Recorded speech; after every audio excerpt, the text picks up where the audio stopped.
सुरक्षा नहीं दे पा रहे हमारी बेटियों को, हमारी बेटियों के कंकाल मिल रहे हैं, हमारी बेटियों के साथ गैंगरेप हो रहा है और उनकी निर्मम हत्या हो रही है। आपकी स्कीम किसी काम की नहीं है, क्योंकि 27 रुपए में 1 लीटर दूध नहीं आता आज की तारीख में। यह असलियत है आपकी। मेरा अपना मानना है, हम लोगों ने पहले इस पर 3 बार सीएम आवास का घेराव किया है।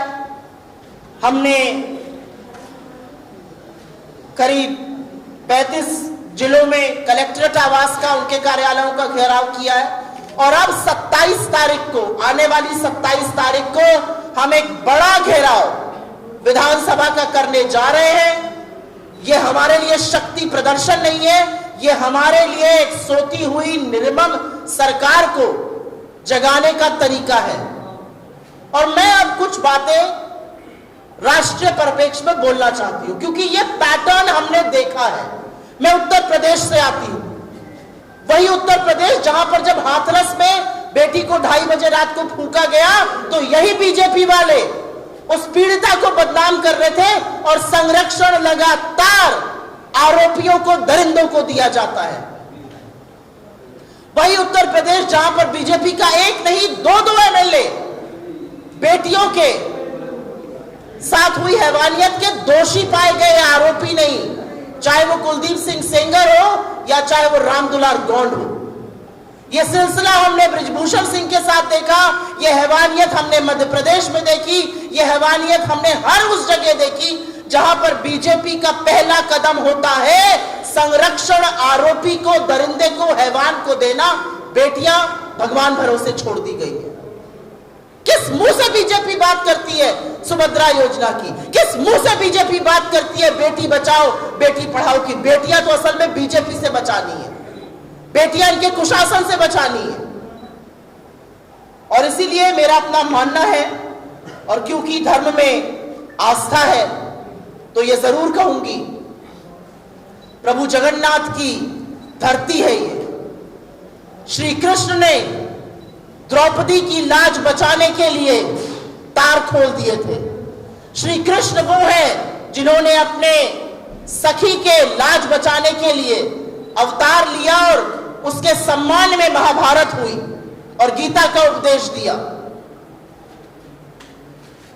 तो पूरी की पूरी भारतीय जनता पार्टी धृतराष्ट्र बनी बैठी रहेगी और बेटियों के साथ कुकर्म होंगे, ये हम कतई बर्दाश्त नहीं करेंगे। मैं इसी मंच से कुछ सवाल उठाना चाहती हूं और सवाल के बाद हमारी कुछ मांगे हैं। इस मंच से ये सवाल उठाने इसलिए जरूरी है क्योंकि सोती हुई सत्ता जागे। खत्म करने से पहले मैं कुछ सवाल हैं जो आपके सामने रखना चाहती हूं। सरकार ये मानने को कब तैयार होगी कि ओडिशा में बेटियों के साथ हैवानियत हो रही है? सरकार के नेता, सरकार की डिप्टी चीफ मिनिस्टर, सरकार की स्पीकर, सरकार के मंत्री, सरकार के मुख्यमंत्री कब उन बेटियों के यहां जाएंगे और उनको यह आशा और विश्वास दिलाएंगे कि उनके साथ न्याय होगा?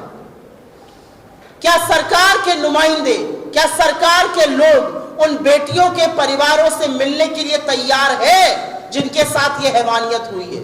क्या सरकार को यह अंदाजा है कि अगर एक क्लास 6 की बच्ची प्रेग्नेंट है तो उसका भविष्य में क्या होगा? सरकार अपनी चुप्पी सेक्सुअल एक्सप्लॉयटेशन पर, यौन शोषण पर कब तोड़ेगी? सरकार ये कब मानेगी कि अधिकतम ये जो दरिंदगी है ये या तो आदिवासी या दलित या पिछड़े वर्ग से महिलाओं के साथ हो रही है? सरकार कौन से निर्णायक कदम लेने जा रही है?